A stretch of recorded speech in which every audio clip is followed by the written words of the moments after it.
máme ďalšiu úlohu, od ktorej budeme chcieť, aby nám rekurzívnym spôsobom vypočítala mocninu nejakého čísla. Že budeme chcieť počítať a na n-tu. Typický príklad, 5 na štvrtú vypočítam ako 5x5x5x5, to je jasné, ale ak to chcem zapísať rekurzívne, tak by som mal to vyjadriť iným spôsobom. Vo všeobecnosti platí, že a na n-tu sa rovná, skúsme to nejak rekurzívne vyjadriť. Rekurzívne znamená nejakým stupňom o 1 nižším.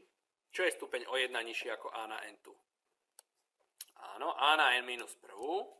A ak to chcem takýmto spôsobom vyjadriť, tak musím urobiť, že a krát a na n minus prvú. Dobre, a 5 na štvrtú potom podľa tohoto vzoru viem vyjadriť ako 5 krát 5 na tretiu.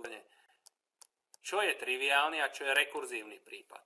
Kedy viem povedať už výsledok bez toho, aby som musel počítať. Keď n je 1, že keď n je 1, keď niečo je na prvú, tak výsledkom je to niečo, čiže a. Že pokiaľ n je 1, tak viem vrátiť hodnotu a.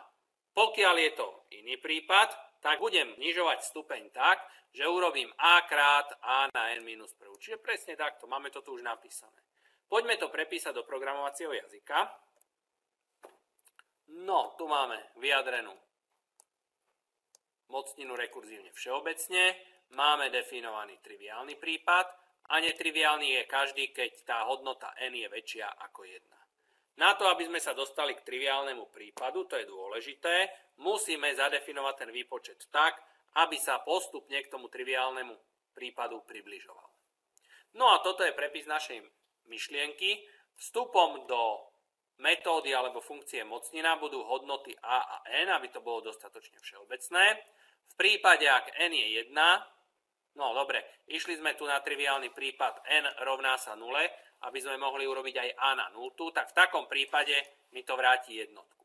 V opačnom prípade urobí to, že rozdelí a na n tu ako a krát a na n minus prvú. Čiže prípad triviálny, prípad rekurzívny. Volanie môže vyzerať tak, že si nechám vypísať rovno výsledok funkcie mocnina jedno číslo, druhé číslo. Ako bude vyzerať volanie, ako bude vyzerať kód? Čiže mám tu nejaké zavolanie funkcie, mám tu nejaký všeobecný zápis tej mojej metódy a idem dosadzať konkrétne hodnoty. Takže vstúpi mi do prvého obrazu metódy, do prvej verzie metódy hodnota 3 a hodnota 4. Situácia nie je triviálny prípad, neplatí, že n je 0, takže musím rozbiť túto situáciu tak, že rozdelím 3 na štvrtú ako 3 krát 3 na tretiu. Mocnina 3 krát 3 na tretiu mi zavolá novú verziu funkcie, do ktorej tá hodnota 3 na tretiu vstúpi. Nejde o triviálny prípad, takže ide o rekurzívny a vráti mi hodnotu 3 krát, zase mocnina, o 1 stupeň nižšia. Čo sa udeje? Vytvorí sa nová verzia funkcie, zavolá sa s hodnotami 3 a 2, n je 0, ani náhodou, takže musím zasa znížiť mocninu o 1 nižšie. N stále nie je 0, takže to urobíme ako 3 krát mocnina 3 na 0. A hurá, dostávam sa do situácie, keď som narazil na hodnotu n rovnú 0, čiže triviálny prípad. A tento mi vracia jednotku. Táto jednotka sa vezme a vráti sa ako výsledok volania mocnina 3, 0. 3 krát 1 je 3, čiže tento return mi vráti hodnotu, ktorá mi tu vyšla ako výsledok násobenia, čiže 3 krát 1. Vráti mi ju ako výsledok do volania verzie 3 na prvú.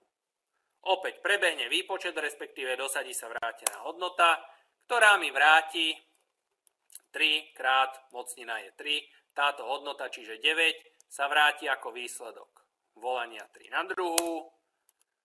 Čiže 9, 3 krát 9 sa vráti ako výsledok volania, respektíve ako výsledok tejto funkcie. 3 krát 27 sa vráti ako výsledok 3 krát 3 na tretiu a výsledok 81 sa vypíše.